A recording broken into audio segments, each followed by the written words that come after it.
నిత్య పూజలివివు నేరిచిననో ప్రత్యక్షమైనట్టి పరమాత్మునికి నిత్య పూజలివివో.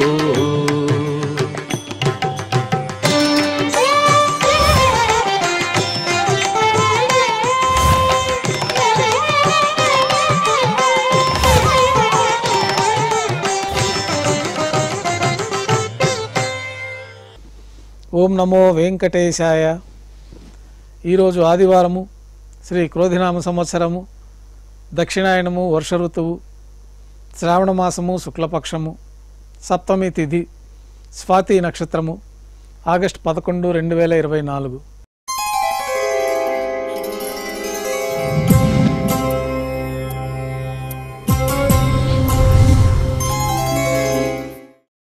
మాధ్యాహ్నిక ఆరాధనలో భాగంగా బంగారు పంచపాత్రలో శుద్ధ తోయాన్ని నింపుకొని స్వామివార్లకు ఉపచారాలు సమర్పించి తులసి దళములతో అష్టోత్తర శతనామార్చన నిర్వహించి అన్నప్రసాదాలు, పన్యారాలు ఘంటానాదం మధ్య నైవేద్యంగా సమర్పిస్తారు. అనంతరం భక్తులని సర్వదర్శనానికి అనుమతిస్తారు. ఉభయ దేవేరులతో శ్రీ మలయప్ప స్వామివారు మేళతాళాలతో ఊరేగింపుగా విమాన ప్రదక్షిణంగా సంపంగి ప్రాకారంలో కల కళ్యాణ మండపానికి చేరుకుంటారు. కళ్యాణ మండపంలో కళ్యాణోత్సవం ప్రారంభమవుతుంది.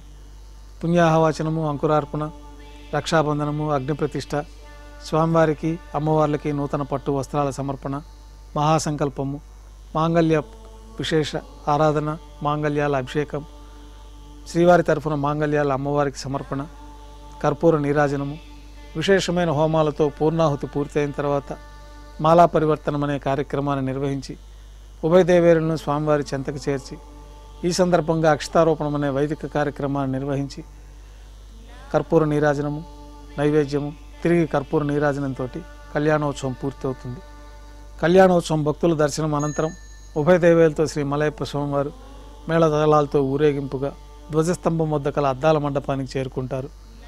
వేదపారాయణ నడుమ ఊంజల్ సేవ నిర్వహించి కర్పూర నీరాజనంతో ఊంజల్ సేవ పూర్తి చేసుకుని ఉభయ దేవేలతో శ్రీ మలయప్ప స్వామివారు ఆలయం వెలుపల కల వైభవోత్సవ మండపానికి చేరుకుంటారు. ఆర్జిత బ్రహ్మోత్సవంలో భాగంగా స్వర్ణ గరుడ వాహనం పైన శ్రీ మలయప్ప స్వామివారు వేంచేస్తారు. కర్పూర నీరాజనంతో స్వర్ణ గరుడ వాహన సేవ పూర్తి అవుతుంది. హనుమంత వాహనం పైన శ్రీ మలయప్ప స్వామివారు వేంచేస్తారు. కర్పూర నీరాజనంతో హనుమంత వాహన సేవ పూర్తి అవుతుంది. పెద్ద శేష వాహనం పైన శ్రీ మలయప్ప స్వామివారు వేంచేస్తారు. కర్పూర నీరాజనంతో పెద్ద శేష వాహన సేవ పూర్తి అవుతుంది.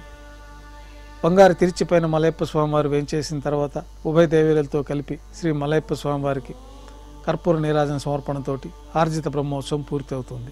సాయం సంధ్య వేళలో 1000 దీపాలతో అలంకరించబడి ఉన్న సహస్ర దీపాలంకరణ సేవ మండపానికి ఉభయ దేవేరులతో శ్రీ మలయప్ప స్వామివారు చేరుకుంటారు. వేదం, గానం, నాదం నడుమ సహస్ర దీపాలంకరణ సేవ జరిపి నక్షత్ర నీరాజనము, కర్పూర నీరాజనం సమర్పించి సాయం సంధ్య వేళలో 4 తిరువీధుల ఉత్సవం జరుపుకొని తిరిగి ఆలయంలో వేంచేస్తారు. ఆలయంలో నైవేద్యం ఆస్థానం పూర్తయిన తర్వాత గర్భాలయంలో వేంచేస్తారు. వెంటనే రాత్రి తోమాల సేవ ప్రారంభమవుతుంది.